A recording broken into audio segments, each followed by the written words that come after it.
This is a discussion, okay? This is not a lecture, although it's a lot easier for me to kind of talk at you for a while and then have you kind of ask questions on the subject matter. I just want you to know that that's not really what Rochester Christian Community is supposed to be about. So if you don't know me, I'm Anna. Hi, I work for you.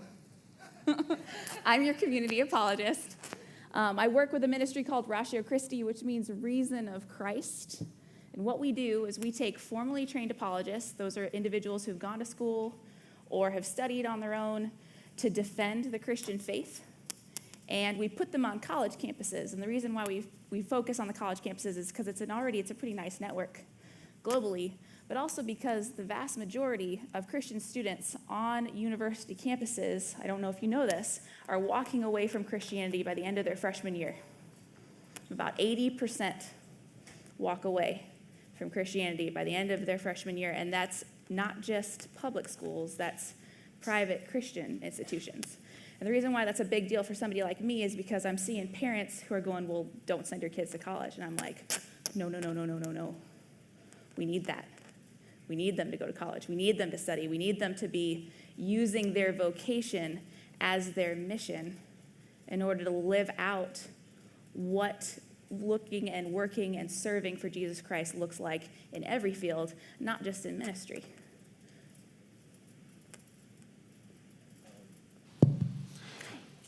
Anna's earring is incompatible with the microphone. I wondered if that's what, should I just do that? Is that better? I talk with my hands, so I'm afraid of using this because I'm afraid it's going to go straight out. Do you still want me to hold it? You want to take this off? I like the one earring. Oh, I'm down. I'm totally fine with that. You're good. Okay, we'll leave this as a side thing. I'll remember not to bring really big earrings next time. All right, I affectionately refer to myself as cannon fodder. If you're one of my students, you know that already.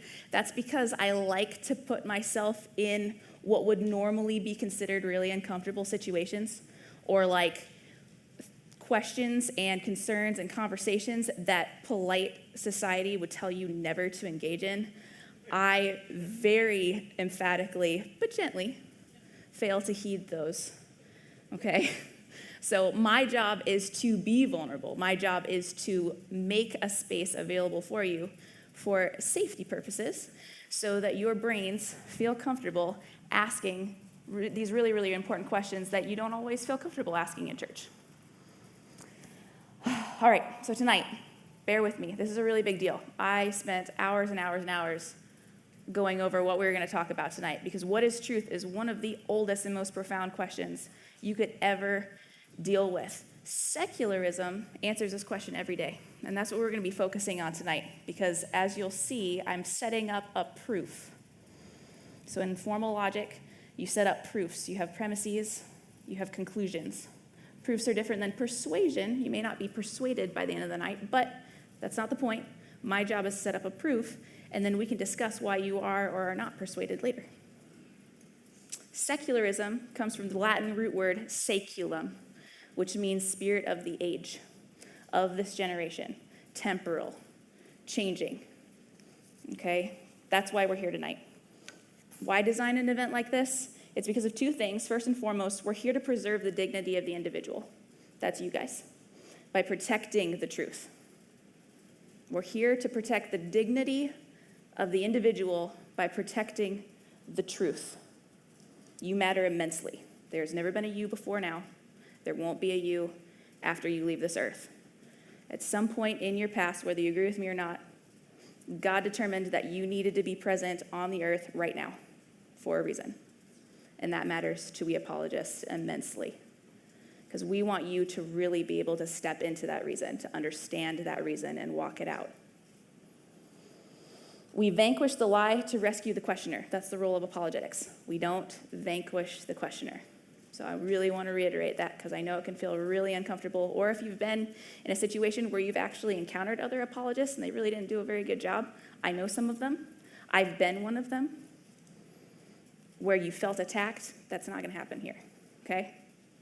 Not if you understand that that's what this is for. Okay, good. My own personal mantra is a Spurgeon quote. I'm setting this up so that you guys understand. Spurgeon says that men who don't use the thoughts of other men's brains prove that they have no brains of their own.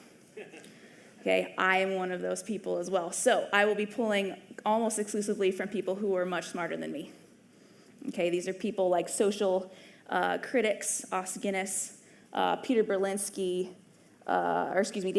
Peter Berger, Jordan Peterson, apologists like Ravi Zacharias, C.S. Lewis, the philosophers in postmodern thought like Nietzsche. We'll be pulling from Plato at one point, as well as atheists like Bertrand Russell. So if at the end of tonight you have questions about where I pulled something from, you can come talk to me and I'll get it for you, okay? Answers to the question, what is truth, are made every day by virtue of our worldview, meaning that you and I make value judgments on the reality we experience all the time. Truth is that which is in accordance with reality, okay? Truth is what we believe, what we walk out, and what we understand our reality to be. Now, whether or not we're accurate about that truth, that's really the question. But that's what truth is supposed to be. Our worldview, and if we could put up the worldview slide, that would be great. Thank you. Worldview answers 4 basic questions. Perfect. Thank you, John. Number 1, our origin. Number 2, our meaning. Number 3, our morality. And number 4, our destiny. Origin, who am I? Meaning, why am I here? Morality, what is right? Destiny, what happens to me when I die? That's what your worldview answers. Interestingly enough, society has never ceased to answer these questions. In the 15th and 16th centuries, for example, we were rationalists.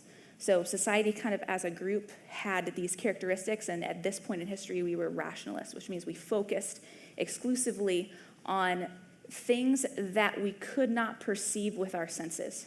Things like mathematics, things like formal logic. And what I mean by that is I can't go outside, pick up a rock, and find 2 + 2 = 4. Okay, these are processes of the mind. And if you're a philosophy student, you'll hear it's called a priori. It means self-evident claims. So at that period in time, what they said truth was only the things that we can know as processes of the mind, and because we can't trust our senses. Okay, in the following centuries, the pendulum swung all the way to the other side of the spectrum, and we became empiricists. What empiricism says is, no, the only thing we can know is what we perceive with our senses. We can't really trust our minds. Okay, it's at this point that we start developing the scientific method. It's at this point we start using observation as the only real way to gauge whether or not what we're seeing and understanding and feeling and experiencing is accurate. Okay, sensory experience is what the crucial aspect of empiricism taught. On the heels of empiricism came existentialism, where the focus on answering the question, what is truth, became so abstract for us to tamper with that we just decided we weren't going to. We don't need to. We don't need to know. You don't need to know. We'll be fine. Okay, this is where we get people like Jean-Paul Sartre, Friedrich Nietzsche. This is where we start saying things like, God is dead. Okay, there's no point in asking what's true. The resulting disorientation and dread that we feel as human beings as a result of existentialism is what they thought would explain the meaninglessness of reality. It might sound similar to what we're dealing with now because the very next step in the philosophical spectrum is postmodernism, and that's what we're in right now. Okay, postmodernism teaches that truth is determined by the individual. Okay, that the answer to the question, what is true, is that the necessary conclusion we draw as rational beings, assuming all the previous philosophies combined, is that there isn't any. We make it ourselves. The pursuit of truth is neither here nor there. We pursue that which pleases us to do so. So truth is a mood that we're in. That's our current culture. I don't know if you've heard it articulated that way, but I'm about to prove it. Okay? We find a bunch of people espousing, get on Facebook, for example, turn on the news. We find a bunch of people espousing little bits of the philosophies that I've just talked about, almost like a buffet plate, right? Postmodernism is philosophical shonies. Right? Right? I didn't write that down, I just came up with that. This is why you're here. Right? Hashtag speak your truth, not hashtag speak the truth. Don't miss that distinction. Wasn't that Oprah? That was like Oprah like 2 weeks ago, right? Hashtag speak your truth. Can we put up the self-refuting statement slides, John? Thank you. In postmodernism, there's no point of reference for words. Okay, words are considered unstable. They can be defined and redefined at will to suit whatever need the individual requires. Yet, the postmodernist will use words in order to try to define that which they claim is undefinable. For example, never say never. Anybody ever said that to you? Notice anything? Notice any problems with that statement? Okay? If language cannot carry any meaning, then how can the claim language cannot carry meaning carry meaning? Friedrich Nietzsche, the man who popularized the phrase God is dead, actually wrote about this problem. Okay, this is an atheist, postmodern thinker. Okay, existential thinker. So this is the very beginning of postmodern thought and what we're dealing with today. Atheist, talking about this very issue. This is what he says. Words like a hall of mirrors reflect only each other, and in the end point to the condition of their users, without having established anything about the way things really are. Truth is the name we give to that which agrees with our own instinctive preferences. It is what we call our interpretation of the world, especially when we want to foist it upon other people. But I am still too pious that even I worship at the altar where God's name is truth. So this is the foundation points of postmodernism. This is an atheist recognizing that we really can't speak this way. We really can't live out this way. There's an inherent contradiction there that they just can't get around. Will you put up the laws of logic slide for me, John, please? Okay, so the laws of logic. I think they're up there. They're about to be up there.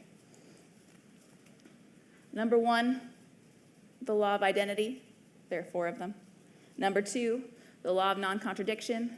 Number 3, the law of excluded middle.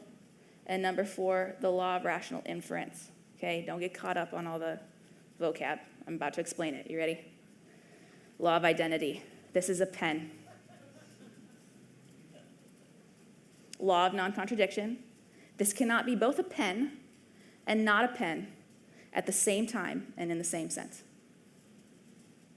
Law of excluded middle. This either is a pen or it is not a pen. There is no third pseudo-pen state. Okay? Rule number 4, rational inference. You are allowed to conclude, based on the previous 3, that this is indeed a pen. Got it? Seem sensible? All right. The postmodernist, though, asserts that we're not bound by absolute laws. There are no absolutes in postmodernism. So the laws of logic, we don't have to abide by those, right? The peak of postmodern thinking from a philosophical standpoint is about the 1970s. We're still in it. We're kind of on the backslide right now. If you're a philosophy student, you'll probably be familiar with postmodernism. I don't know if you have any philosophy students here. There actually wasn't a name for it back when I was in school. But think about this, and I just want you to think about, do we have any Star Wars fans in here? Yeah? Obi-Wan Kenobi, right? Only a Sith deals in absolutes. Remember that? Does that make Obi-Wan Kenobi a Sith? That can't be. Did he realize that he was making an absolute statement by saying only Siths deal in absolutes? I don't know. I think George Lucas needs to come to our class. Finally, there's no overarching story in which to understand the question of why we're here in postmodernism. Because this philosophical thought rejects universal statements and boundaries for meaningfulness, there's no real point in assigning meaningfulness to life. Okay, we're here, and then we're not. Live however you want. Open up your Instagram, type in hashtag YOLO, that's as good as it's gonna get. Atheist and postmodernist philosopher Richard Rorty, you may be familiar with him, hello, writes the West has cobbled together in the course of the last 200 years a specifically secularist moral tradition, one that regards the free consensus of the citizens of a democratic society rather than the divine will as the source of moral imperatives. Did you catch that?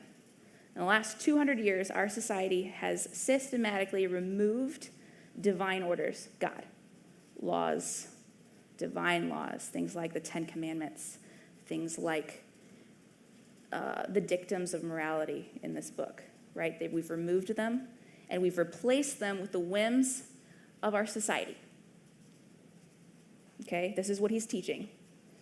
When he was challenged on this position with a counterexample of offering Nazi Germany as a society that decided that they all wanted to act a certain way that most people would consider immoral, he said, I have no criticism for Nazi Germany from a postmodern philosophical standpoint, besides that my own personal sensibilities don't like it, but I can't criticize them for what they did. Okay, he goes on to say, if moral imperatives are not commanded by God's will, and if they are not in some sense absolute, then what ought to be is a matter simply of what men and women decide should be. There's no other source of judgment. So too Richard Dawkins, rapidly becoming my favorite atheist, because as he ages, he becomes much more honest about his positions and opinions. Arguably the world's leading and most well-known atheist philosopher, he equates postmodernism with Darwinism, social Darwinism, so like survival of the fittest, that sort of thing. In an interview with Austrian newspaper Die Presse, he says this, no decent person wants to live in a society that works according to Darwinian laws. A Darwinian society would be a fascist state. He rightly recognizes the ultimate result of postmodern thinking, and yet is still teaching it. And recognizes that himself, he has said openly that he has no interest in living in a society that embraces his own philosophy. He's correct, as is Rorty. We have examples of exclusively atheist and postmodern societies employing Darwinian social theory in the last 200 years. Let's take a look. Simon Montefiore biographs a young 20-year-old seminarian. A seminarian. Leaving his cloister after having been introduced to an obscure but rapidly growing pamphlet that was so popular that when handed to him, he said, what's this? And it was the Communist Manifesto. You may have heard of it. Where religion is said to be the opium of the masses. And the call of the individual is to forcibly overthrow social culture employing such things. Having unilaterally disavowed God, he walked out of his seminary and went on to lead the most effective nations to do just that. The young man I'm speaking about is Joseph Stalin. In the course of his career, he boasted the systematic slaughter of 15 million of his own countrymen. A man who is infamous for teaching that in the Soviet army, it takes more courage to retreat than to advance. That death is the solution to all problems, and that death of one man may be a tragedy, but death of a million, that's just a statistic. Not persuaded? Let's move on. Let's go to China in 1949, okay, where the People's Republic of China is first established under Chairman Mao Zedong.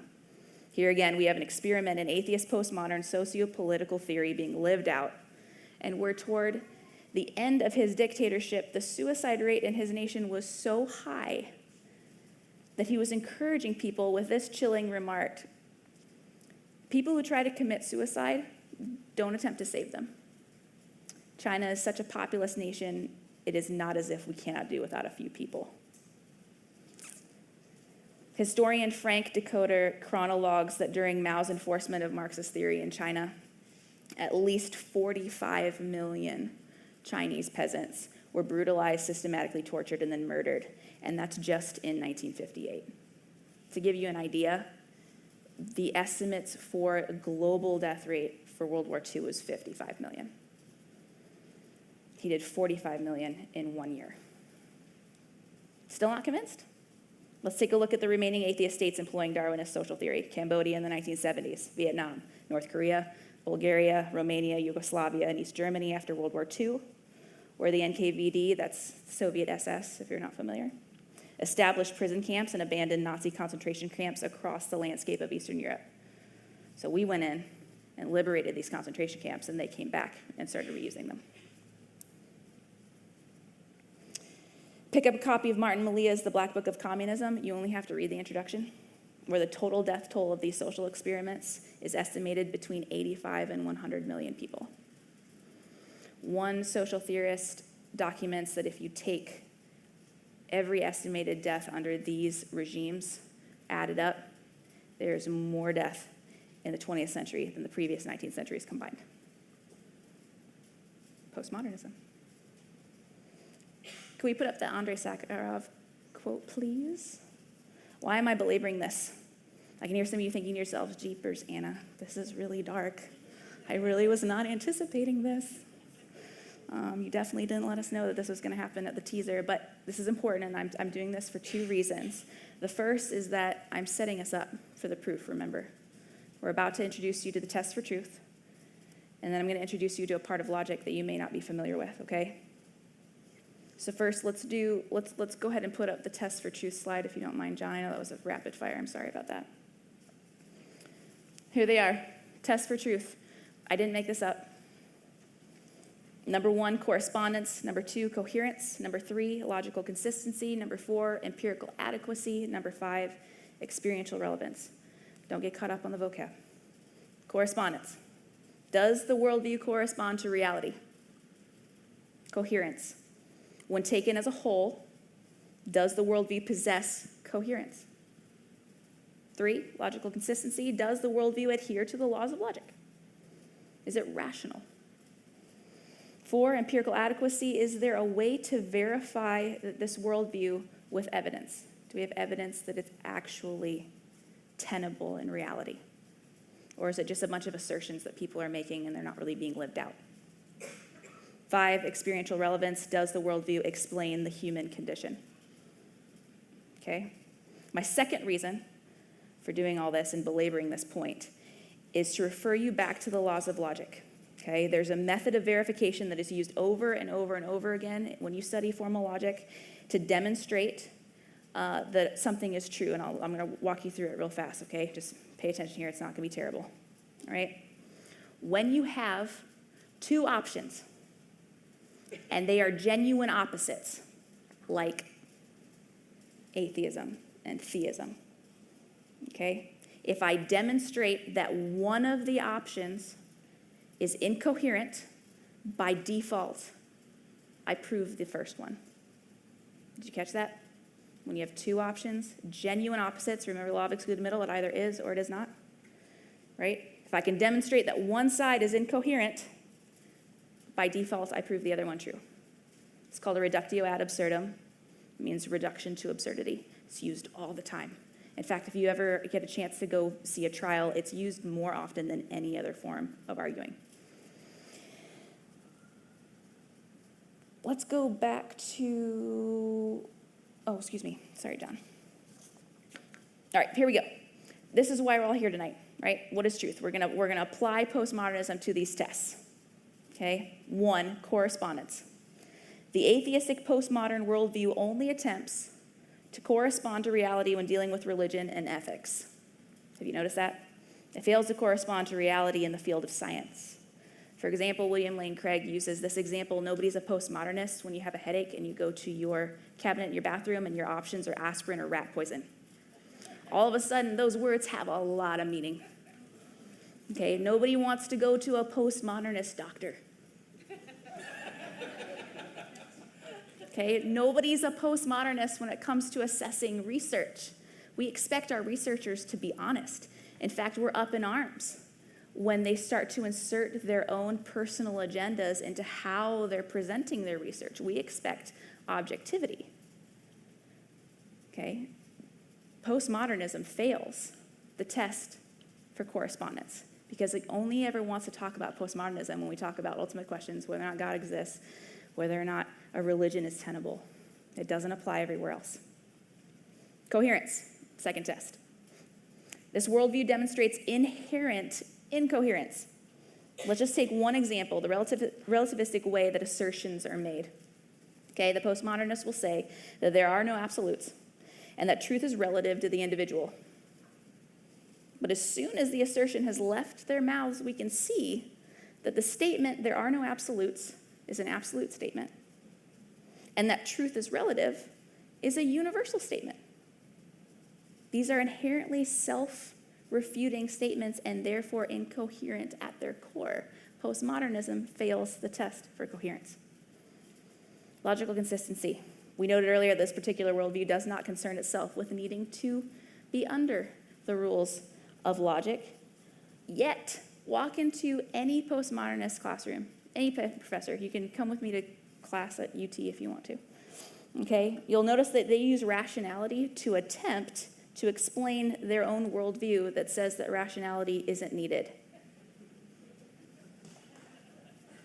What's more is that they expect those who do not share their worldview to explain themselves rationally as well. I'm reminded of an incident at the University of Iowa. William Lane Craig and Ravi Zacharias, who are wonderful, amazing apologists. I highly recommend them.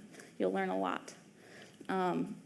They were doing a symposium, and there's an open mic, and they're just kind of sitting there doing whatever, and this woman runs up to the mic, and she yells into it, "What makes you think I need to be coherent?"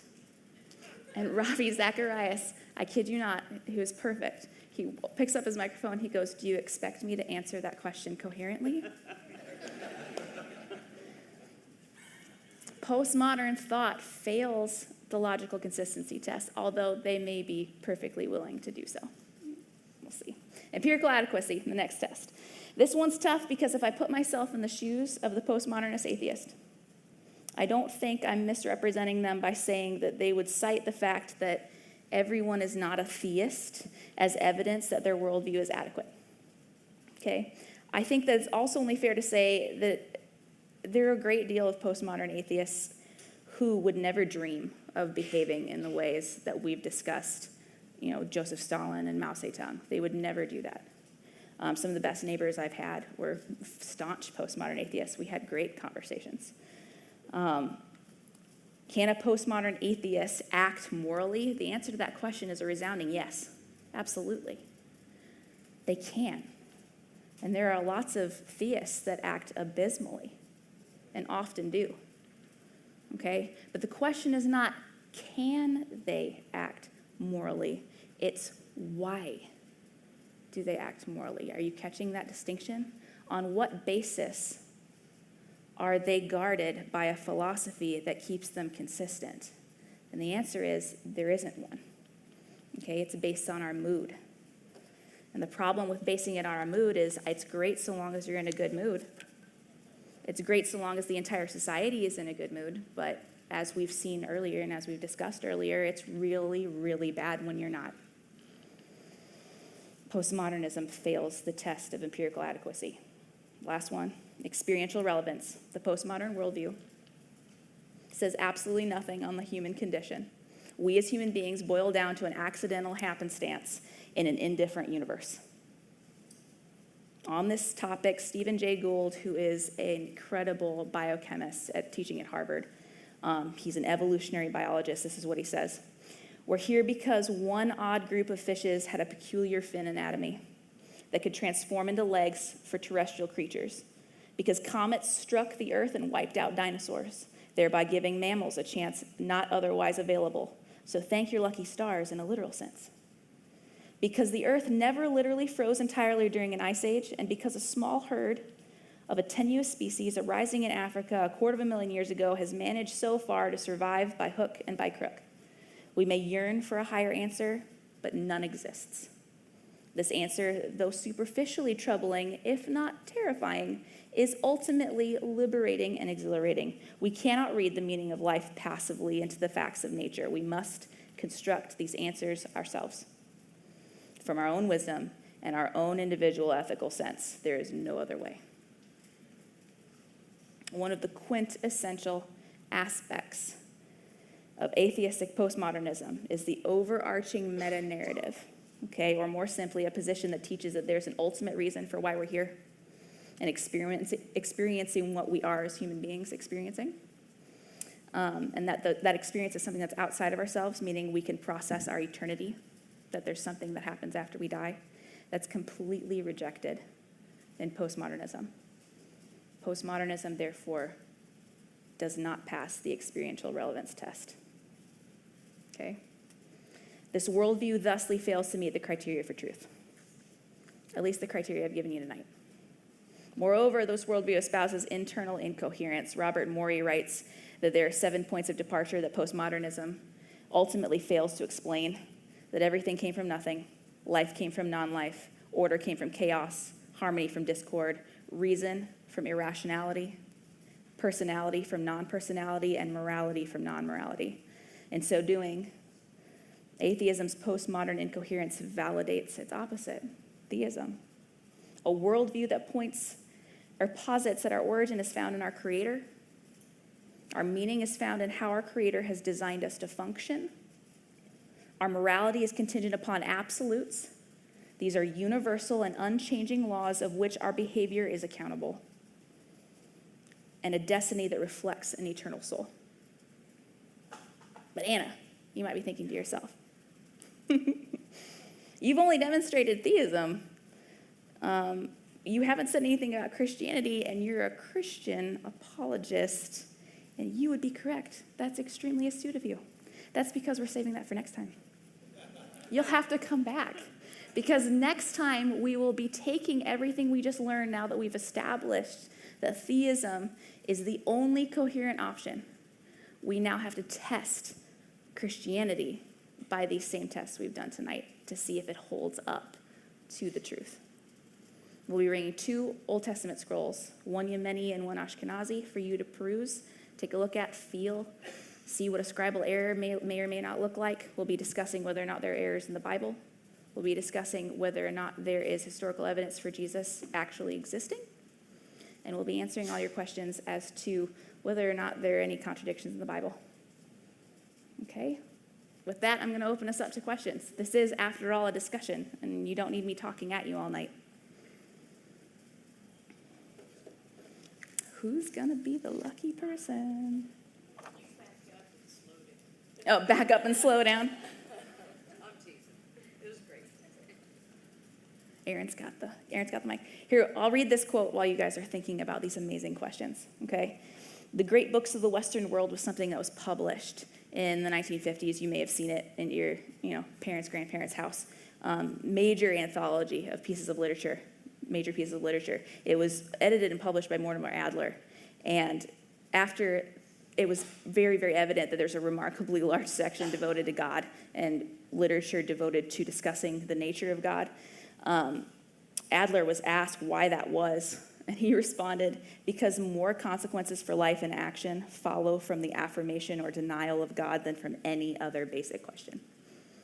That's why we're here tonight.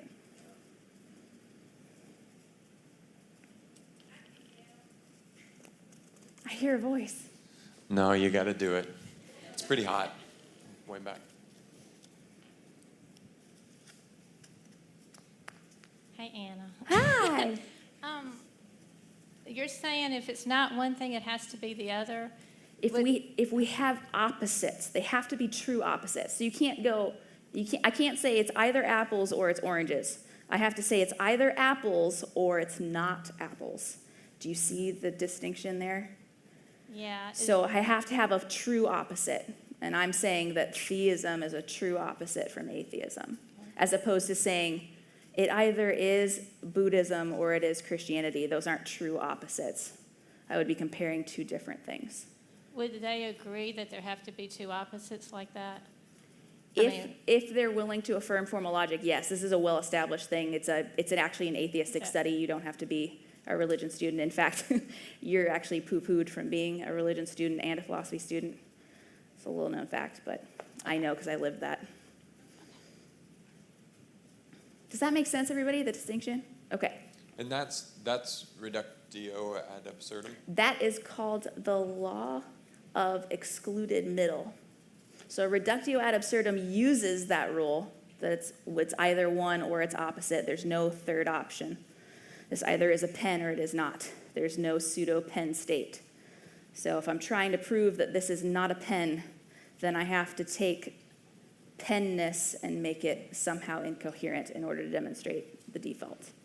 So is reductio ad absurdum? That's reductio ad absurdum. Is that pretty widely accepted, or would people push back on that? Very widely accepted. Huh. the vast majority of our proof. In fact, big deal. it's one of the easiest ways to prove something. It's used more often than any other way. So you would think that it'd be like all positive assertions, and actually that's really difficult to do.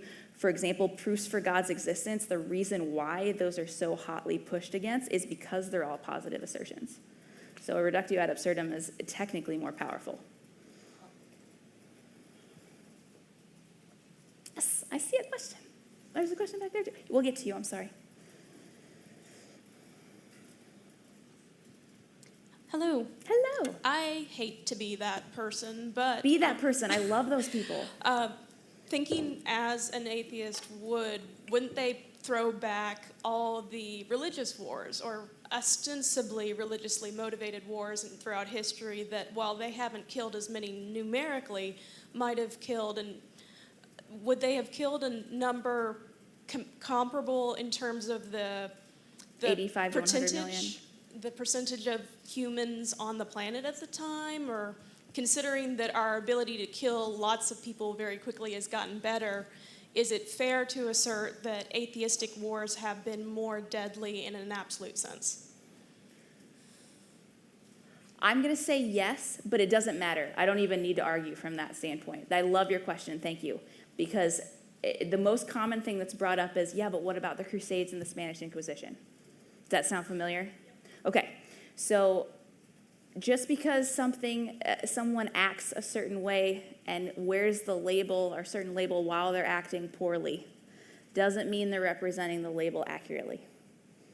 Okay, we call in Christianity when somebody wears the label Christian but can't tell you the first thing about Christianity, we call that nominal Christianity. It means in name only. It happens all the time. Same thing for atheism, same thing for other religions.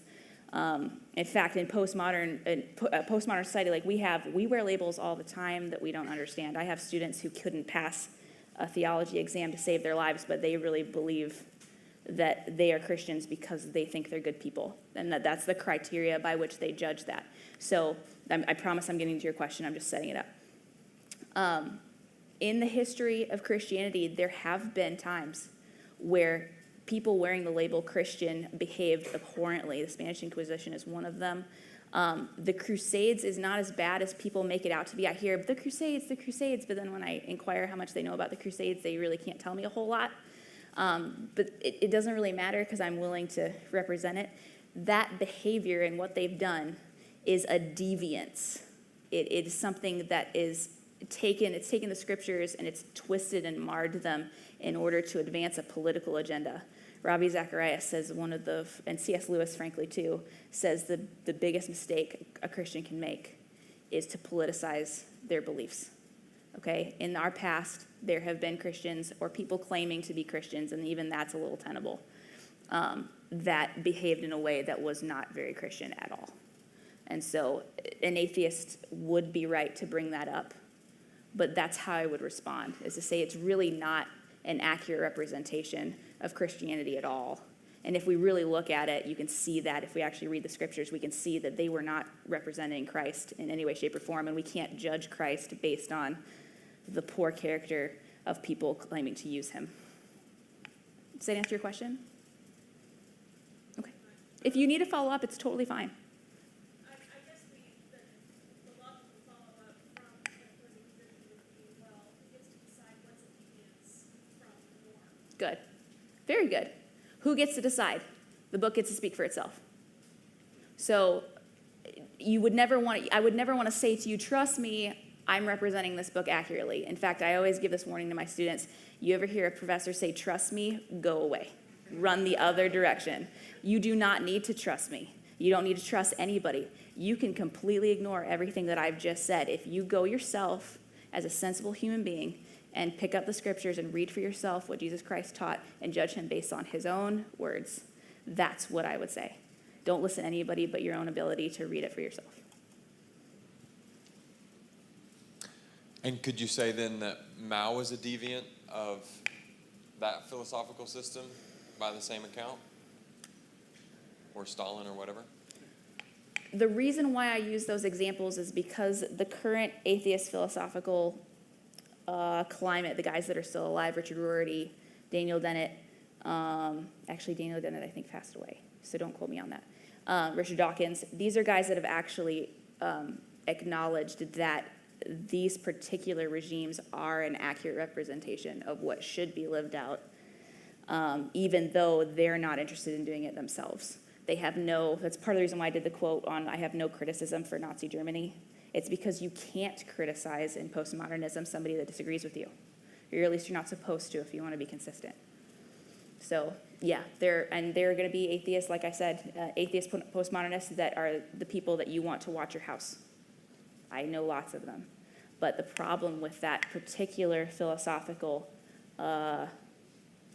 set of laws is that they are so easily abused and so easily, I shouldn't say easily, in Darwinian social theory, the weak are supposed to be subverted.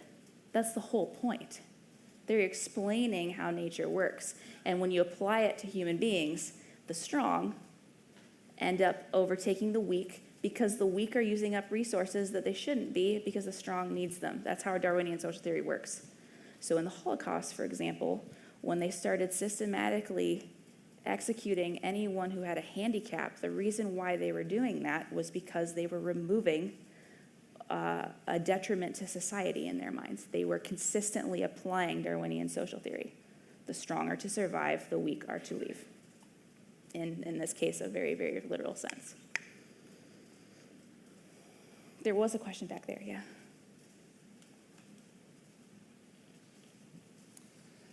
So I don't have like any background with this at all, but just kind of thinking through some of the things you've mentioned, if I could summarize, it sounds like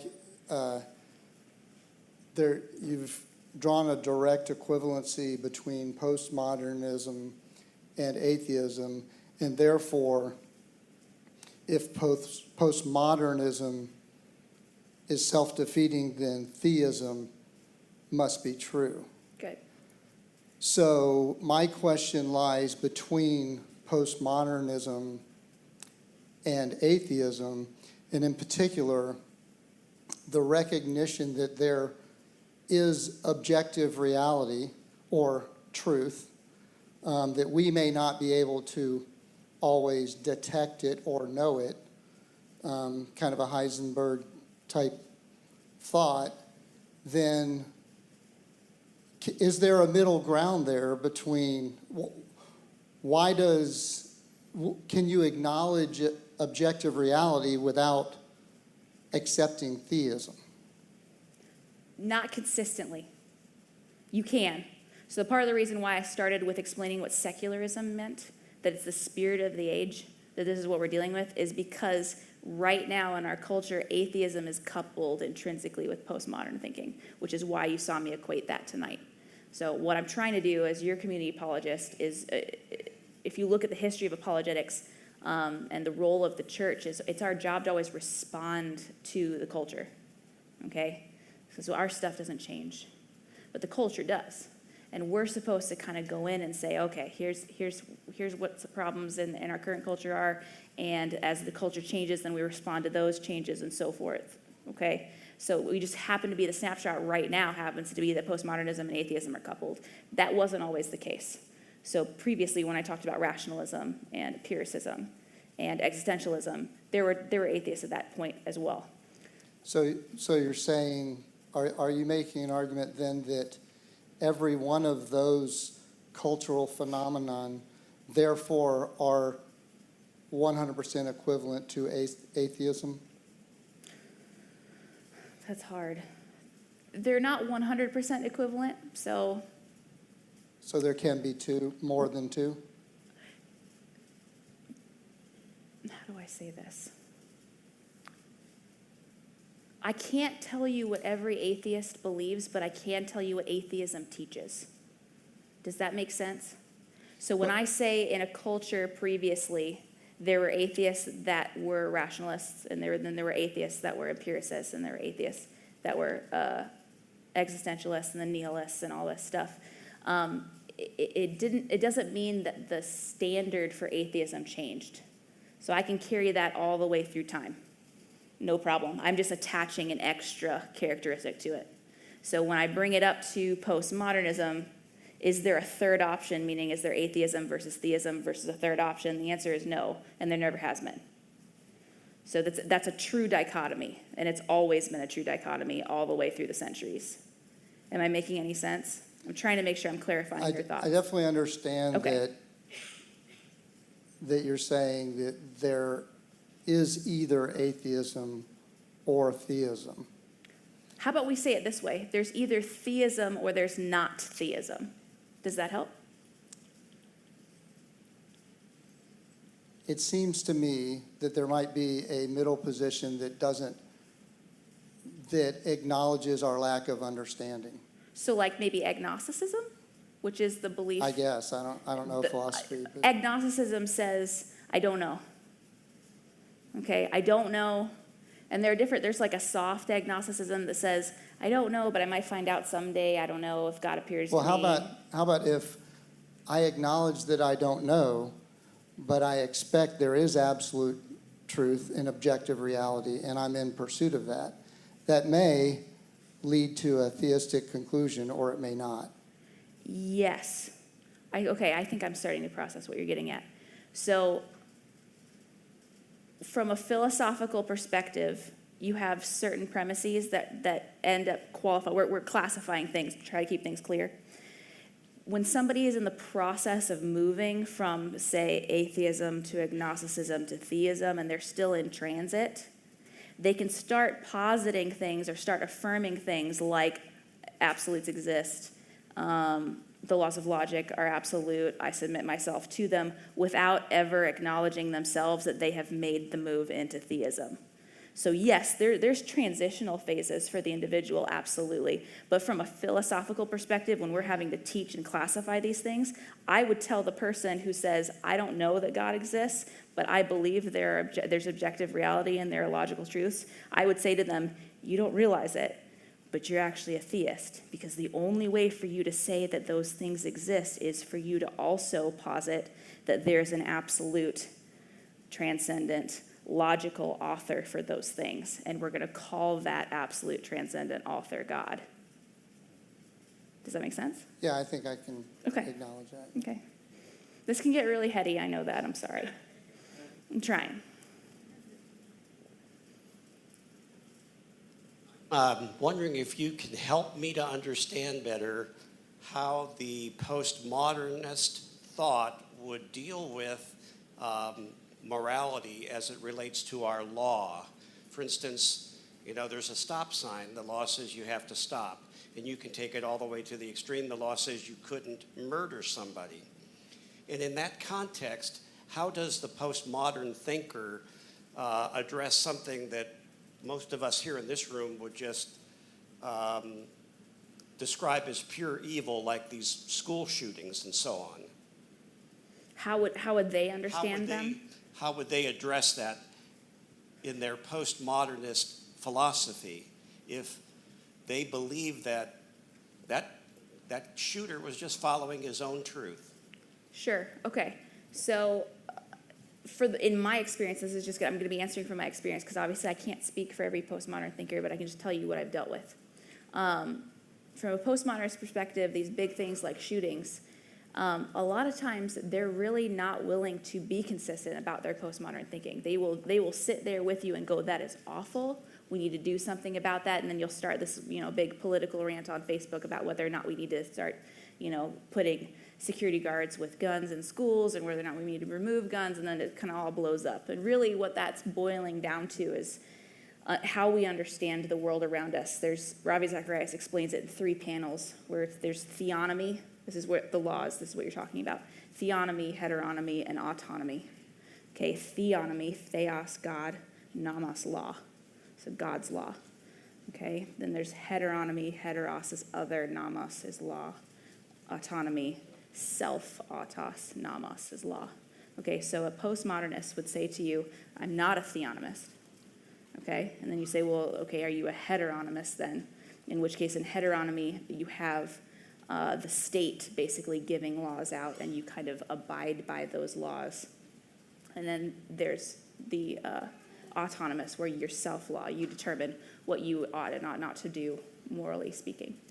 That's what I'm getting at. Yeah. How would they support that middle position? I don't, What's the basis for it? and that's the struggle and the frustration, is that in my experience, there isn't a basis. Because what happens is they'll say, I'm autonomous, right? And you're autonomous, right? Your beliefs are your beliefs, my beliefs are mine. We kind of go our separate ways. But then when your belief comes into conflict with theirs, they'll switch from autonomy to heteronomy without making any, and start saying, no, no, no, you need to believe the way that I believe. And that's where we get the conflict. A lot of times, though, a lot of this thinking that we're doing tonight just isn't done. I mean, I've been in classrooms with students who are in college who have never taken a philosophy course. It used to be that philosophy courses were mandatory. It used to be that it was the highest form of science. It's just not that way anymore. Why? Well, we can discuss that later. I have a couple theories, but no, I'm not sure it is consistent. At least I haven't encountered it. I see questions. Yeah, oh, okay, I'm sorry. Hey. This is, I think, a follow-up to the other question. Okay. A sort of almost a middle ground. I don't know exactly where it is at this point, but I know there was a scientific community that's supporting the idea of intelligent design, which is they're a group of people, scientists, Yes. from many different beliefs and backgrounds Yep. that say that the evidence shows or can be interpreted in a way that supports design by an intelligent external force. Mm-hmm. This could be God, this could be pantheism, this could be hyper-intelligent space creatures. Right. Would that possibly be an almost middle ground, or is that still considered part of theism? It's still considered a part of theism. We're just not understanding God in any other way besides an intelligent designer. So when I say God under theism, I'm not saying this God. I'm not saying Gautama Buddha. I'm not saying that it's Allah. Okay? I'm just saying that it's an intelligent, transcendent, absolute author. That's all we've established tonight. And so the intelligent design folks are actually scientists who have gone and said, yeah, that the evidence points to an intelligent designer, and that would be considered theism, which is why it's got such major pushback.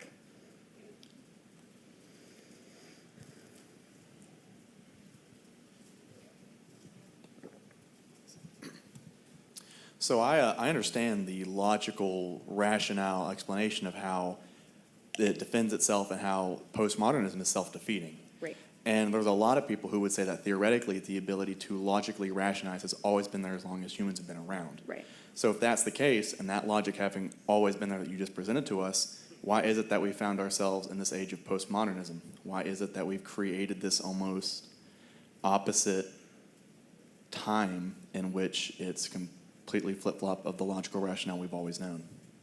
Good question. Very good question. I don't know how to answer that. Awesome. Move on. No, I'm just kidding. No, it's a fantastic question. I have some theories, but you're going to be hearing from some chick in a vest that, like Anna Kitko said one day, so if you're cool with that. There's lots of social theories out there. You can read Berlinski and Berger if you want to read some of these guys. Go to Ravi Zacharias International Ministries he does an op-ed that's kind of explaining your question that you might enjoy, and it'll give you lots more options for reading. Lots of people that have more degrees than a thermometer that have been studying this, okay? My theory is that it's human sin, okay? The part that is the most crucial thing, especially when I'm debating, when I'm in a formal debate with an atheist or a postmodernist, you'll notice that when we start doing pure logic, they start to get really, really upset. There's an emotional reaction, and I don't mean that in a way that's meant as a slight in any way, shape, or form. I've just picked up on this over the years. I think it's a part of the conclusion that says I'm accountable to this higher being that they're having to contend with, that they don't really want to contend with, and that's why they're pushing it away so hard. I suspect that that's what it is, that that's just a theory, is I don't want to be accountable to this God that you're about to establish exists. Because that's what you have to be if you start acknowledging that it's the most rational. Does that make sense? Okay.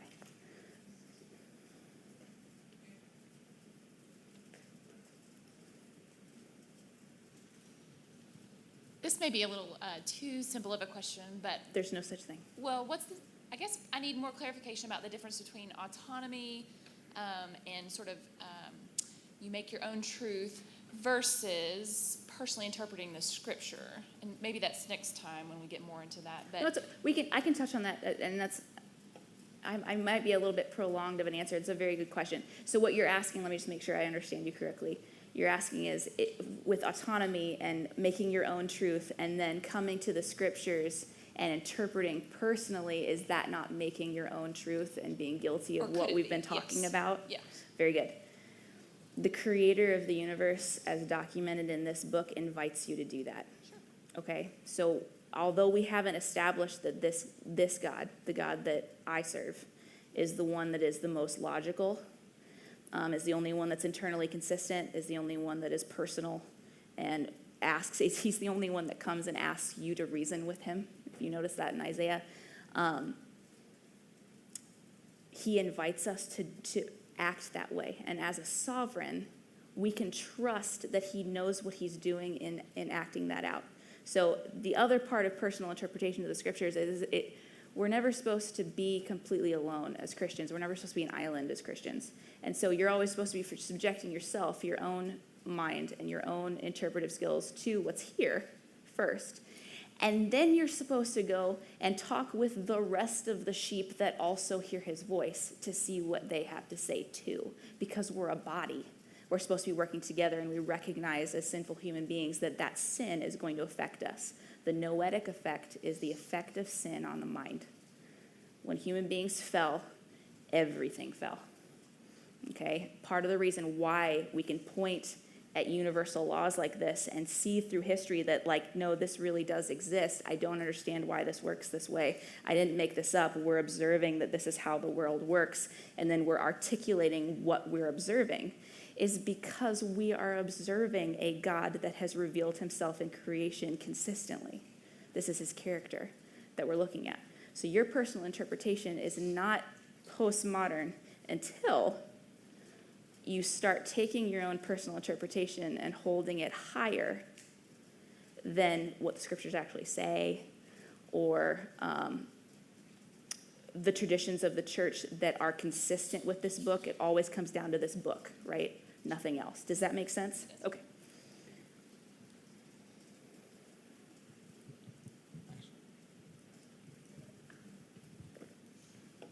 How does empiricism fail the test of truth? How does empiricism fail the test of truth? It doesn't, except for experiential relevance and, let me just make sure here, correspondence. So obviously empirical adequacy it would hit, right? Because that's the whole point. Empiricism is not a bad thing. Empiricism is a great thing. Empiricism, if you study the history of the scientific method, you will see that theistic scientists who were articulating the scientific method were doing so because they automatically assumed that if God, who created the universe, is consistent, then we can consistently expect to see our experiments over and over and over again, and that's when they started articulating the scientific method. You won't learn that in class. I don't know why, but so empiricism fails on, what did I say?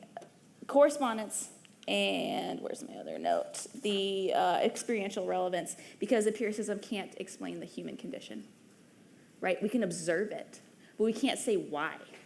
It doesn't answer the question, why are we here? It just says that we're here. Do you need more? Yeah, because I think for truth, you said it has to correspond to reality.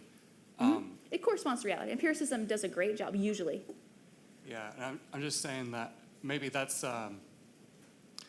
maybe the experiential relevance isn't a criterion for truth. I can't see that. Okay. I don't think it has to. The truth doesn't have to, relate to your experience in order to be true. Well, good. Okay. So empiricism is a methodology, right?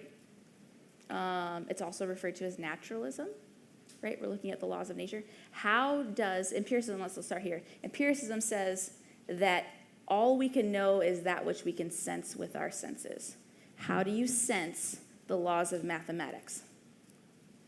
How do you hear them?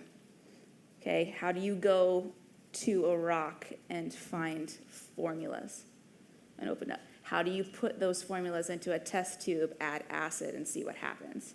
That's where empiricism failed, is that once you start asking the why questions as opposed to the how questions, you moved away from naturalism and into the supernatural, which empiricism says, I don't deal with that. Right. We deal with just our creation. So as soon as you start asking questions like, yeah, but what about God?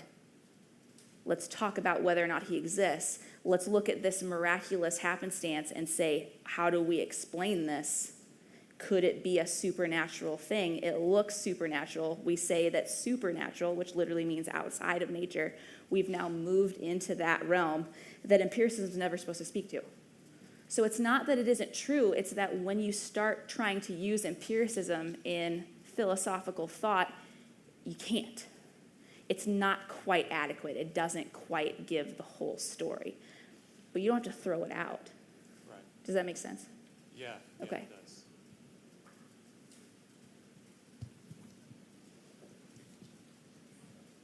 Hi, I'm Austin. I really enjoyed your talk. So I want to try to argue that even though people say this a lot, that today is the era of postmodernism, that not everyone is a postmodernist. Good. So first, I think most scientists are not postmodernists, at least about their own research. And I think that most cultures outside of the Western sphere are not postmodernistic. But there are other heuristics that people use to try and understand truth. Mm-hmm. And one of these that scientists use a lot is replicability. So a scientist would say, if you have something you think is true, then you test it, and you test it more than once, and if you test it over and over again and you get the same result each time, then that thing must be true. Mm-hmm.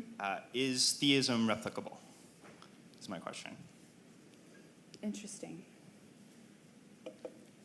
So you want me to assume that I need to use that criteria in order to test theism to be true?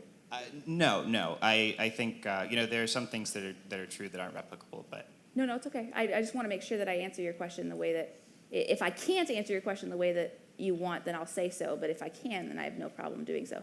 So you're saying that not all scientists are postmodern, which I agree with you. Okay, that just happens to be the theory of the age, and we're actually moving into we're kind of transitioning into a time period that's, we got to come up with a name for. We used to call it postmodern in class, but you're saying that a scientist would require I can't even say that word. Replicability. Yes, very good. Replicating. It's been a long day. You need to be able to replicate an experiment in order to validate whether or not it's true, and I need to be able to do that with theism in order to demonstrate that theism is true? Yeah. Okay, I can't do that. And the reason why is because I'm not dealing with natural laws when I'm talking about theism. Okay, I'm dealing with laws of thought.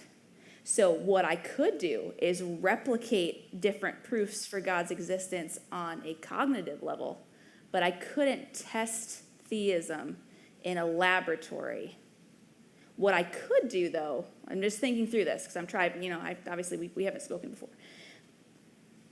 What I could do is take scenarios where if theism is true, we should expect to see evidence at some point that whoever's out there that's intelligent is accessing us, theoretically, right? If he is the one or whoever created us, we should see fingerprints of his creation, right? We talk in Christianity about molders of clay, and his clay structure's there, and we can see his fingerprints, okay?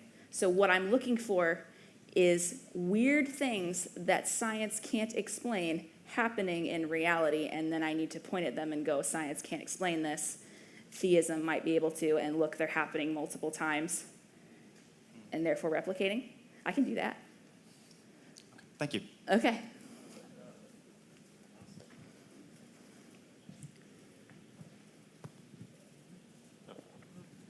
Hi, so in follow-up to that,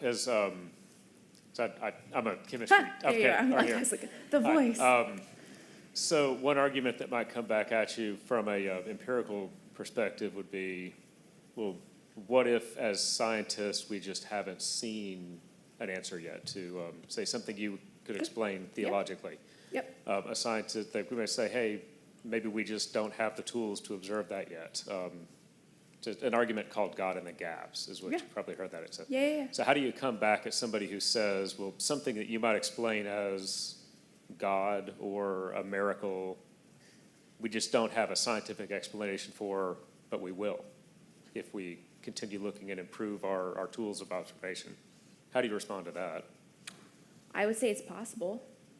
I think if you've been in the Pentecostal movement at all in the Bible Belt, you'll notice that there are miracles that aren't really miracles. They're happening all the time, and they're hoaxes. And empiricism is really great at being able to demonstrate that. I would challenge the empiricist with the inherent problem with saying I need to be able to test that which is a supernatural, because that's already an issue.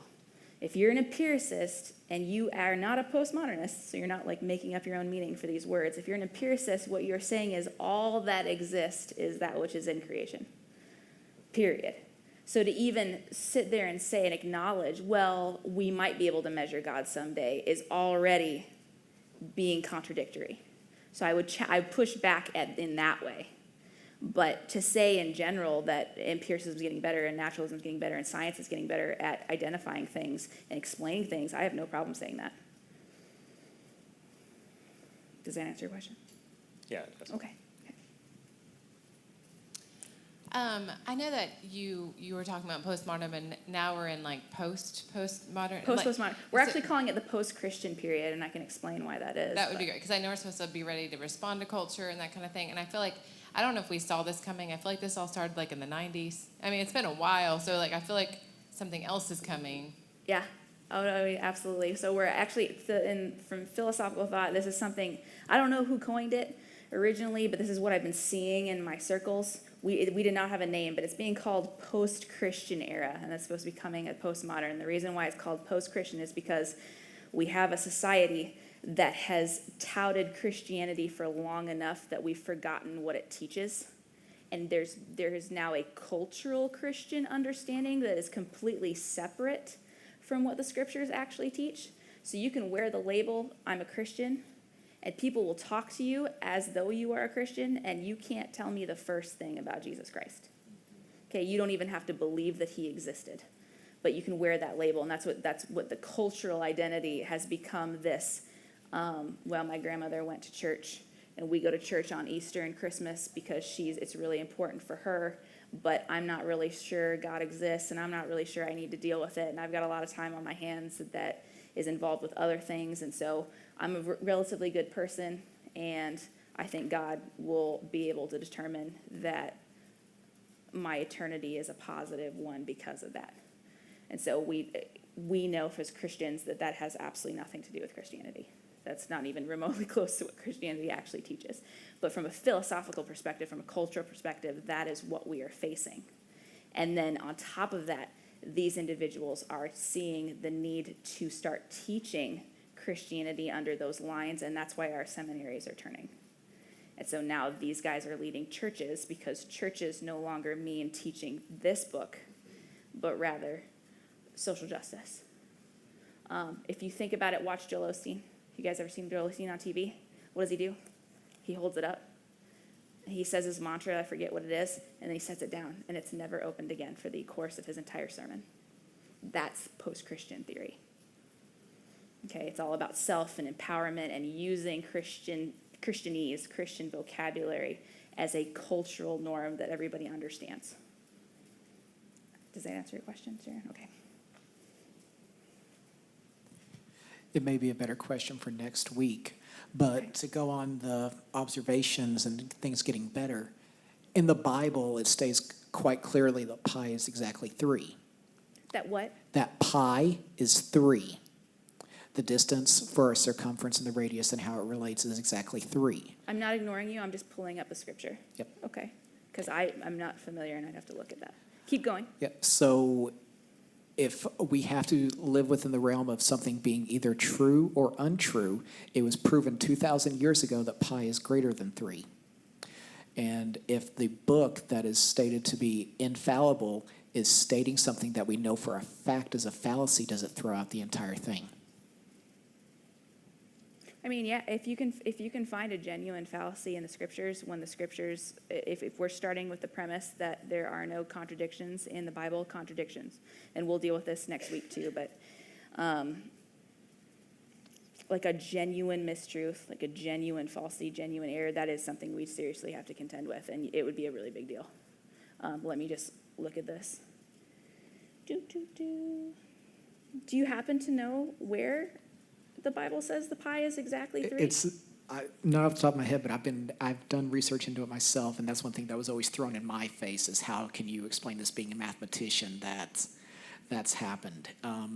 Because usually when this happens, I have this happen on a regular basis. Somebody will say something. They'll bring up a contradiction in the Bible, right? Right. It's not a contradiction, or it doesn't say what they've said it says. It's something they heard somewhere, and then I'm not accusing you of this, by the way, but just it's something they heard somewhere. It really unsettled them, and so they just repeated it. Right. And they didn't actually like go into whether the Hebrew or the Greek actually says that. And remember, It's dealing with a bowl. The distance around a bowl dealing with its radius. It's something with that. I think it's an Exodus answer. is it? I think it's a common question. My roommate asked me a lot. It was one of the problems he had. But people get hung up on a measurement based off of cubits on an object that we don't know whether or not is perfectly circular. So Good. That's Sam, by the way. Sam is the president of Ratio Christi at the University of Tennessee. He's our student president.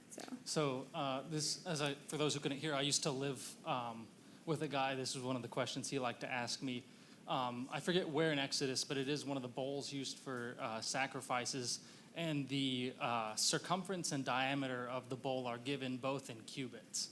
And so people do the math and they come up that the Bible supposedly claims that pi is 3 because the equation for circumference is 2 times pi times the diameter. So you have the circumference and you have the diameter, so you can divide out and find what pi, quote unquote, should be. And it comes up pretty much to 3. And the easy argument against that is that they were measuring in cubits. We don't know exactly what a cubit is because a cubit differs based on the person measuring. A cubit is the distance from the tip of your middle finger to about your elbow. So my cubit and Anna's cubit are not the same. So whether or not it's the same rough measurement for people in a general cultural height gap in an area and time.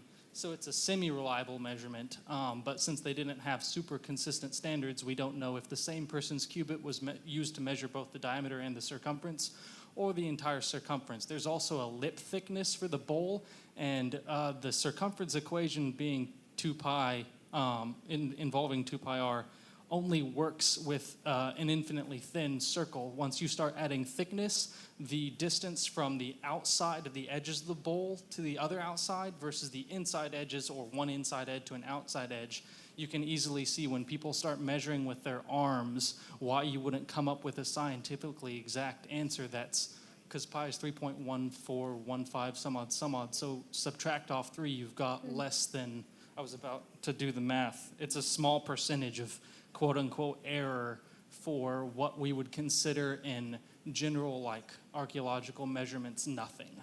So my answer is ditto. Okay. I've never been asked that question before. Thank you. It'll be something I go look up because I've never had to deal with that before. Thank you, Sam.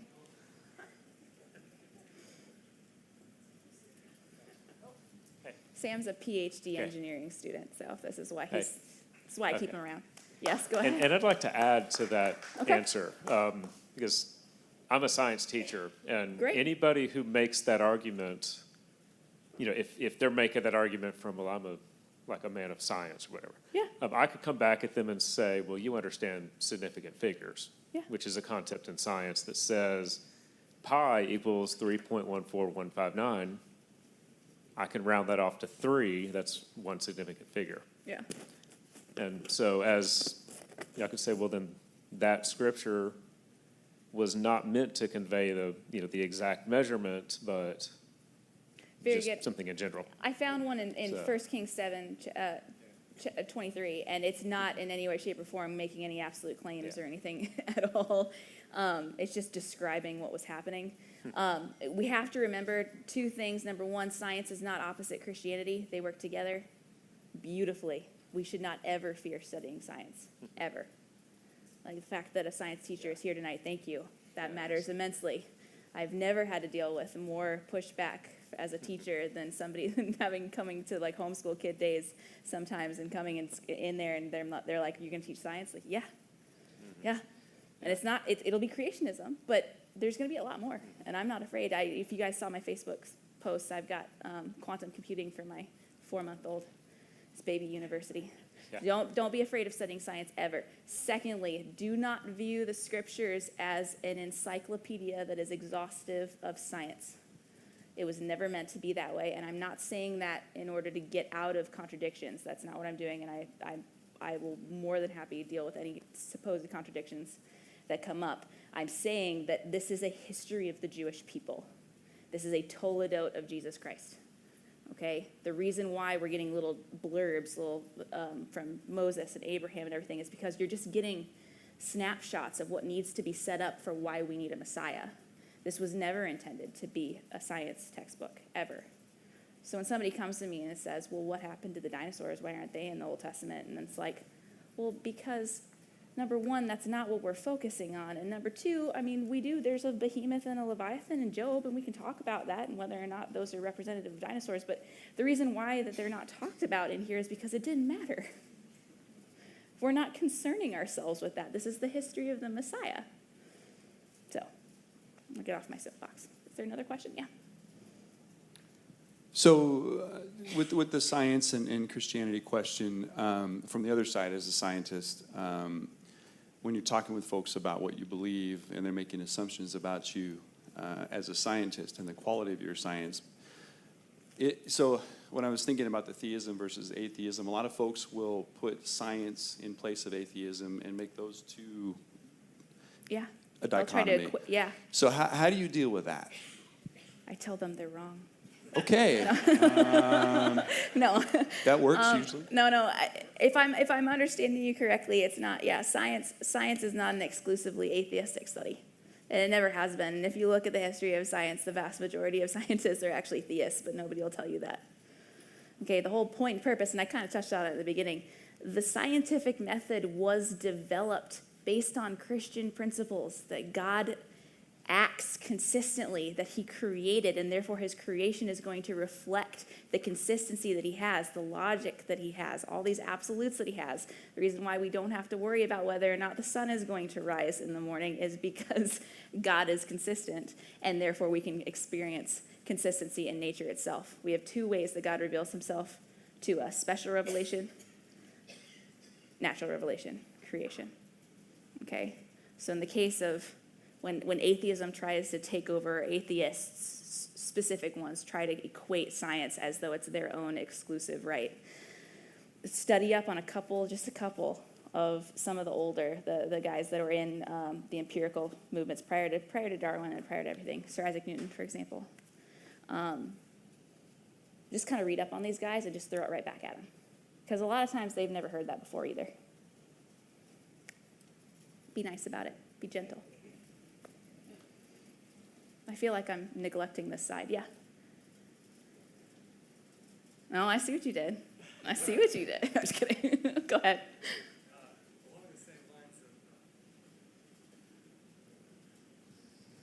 Along the same lines of what you guys have been saying before about, I forgot, but it basically, it's, can we talk about concordism, like trying to make scripture, like force scripture that was like written by ancient people with ancient understandings of nature and the world with our like modern scientific understanding of the world? Like, I just don't see the point. Like, God met them where they are, and I think you're gonna, like, I just think of the dome in the creation narrative, for example. You know, it was a very common ancient Near Eastern belief that there was a solid dome. Right. Covering, it was the firmament. Right. we know now, since we've sent, rockets into space, that there's no firmament. But that doesn't shake me, because God met these people where they were. He didn't have to correct their cosmology in order to communicate with them. That's correct. And he doesn't have to be, and forgive me if I just interrupted you, I'm sorry. I was go just really ahead. excited because that's a good point. Just because God doesn't clarify each and every little detail of their misunderstanding in that moment when he's talking about something completely different, doesn't mean that he doesn't understand how astrophysics works, for example. Right, yeah. So yeah, it's totally fine as a Christian if you're not even, if you are nonplussed about that particular issue, great. That shows a significant health and understanding that this was never intended as that. And it's not presented as that. And it doesn't weaken the case of these scriptures that it's not, again, an exhaustive encyclopedia of scientific thought, that we understand that firmament now doesn't actually mean a solid dome. And nor did, I can't think of any example in the Hebrew scriptures that would say it was a solid dome either. Luckily. Just comparing, Right. ancient Near Eastern The beliefs, kind of lumping yeah. them together. Yep. But I guess my other question was, I think, and we can talk about it later, but you can survive these tests for truth as an empiricist who doesn't believe that there's a higher meaning to life other than, as social creatures, we need to seek the greater good for the society. Okay. But I think the way we can get to theology maybe is not, not theology, but theism. That's right. Is not through logic, but through history, like the historical case for the resurrection in particular. Absolutely. There are lots of different ways. There are lots of different ways to prove theism. I just picked the one that I could do in 35 minutes. Yeah, it's a very good point. You don't have to reason this way.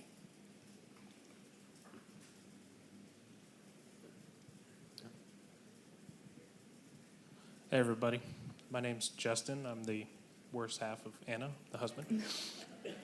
I was hoping you'd retouch on one thing for us, the idea of universal truth and how that ties into a theism in general, how we look at there being a God based on universal truth, seeing how this is the truth tonight. I was hoping I know you already touched on it once, but things were said very quickly. I was hoping you'd just reiterate that. You want me to reiterate on universal truths being expressive of the theistic worldview? Okay. So the theistic worldview says that there is a creator, that this creator has attributes and characteristics that are specifically divine. What does that mean? It means it's all the things that we are not. Okay, so God possesses characteristics of transcendence. He is infinite, right? We're finite. He's infinite. He's transcendent. We are not. He is absolute. He is perfectly holy. He is, I'm trying to think of what I brought up. What his laws are universals, not because he says so, but because they are reflections of his character. Does that make sense? We don't murder because God doesn't. Okay, it's part of his character. It's not because he arbitrarily said, I want to be an ogre and I don't want you to do these things because I don't want you to do things that you think are fun. Okay? They're actually reflections of his character. It's what it means to be holy. So when I point out universals like the laws of logic, what I'm really saying as a theist is that the laws of logic are such that God is logical. And this is how we articulate to ourselves a part of God's character. We're consistent because God's consistent. One of the things that gets brought up all the time is questions like, can God make a rock so big that he can't pick it up? Have you heard that question? If God's all powerful, can he make a rock so big that he can't pick it up? That's called a non sequitur. And the reason is a non sequitur is something that it literally is impossible from happening. So the answer is no, God cannot make a rock so big that he can't pick it up. Does that not make him all powerful? No, because all powerful means Not that you can do anything that you can come up with, but that you are consistent with your own nature. Okay, all powerful means consistent within your own nature. You are powerful in your own nature. For example, you can have a sovereign king, right? We understand kings, they're said to be all powerful, but they can't go up to the roof of their, say, castle, grow wings, and take off flying, right? So they're not quite all powerful because it's not part of human nature to be able to take off flying.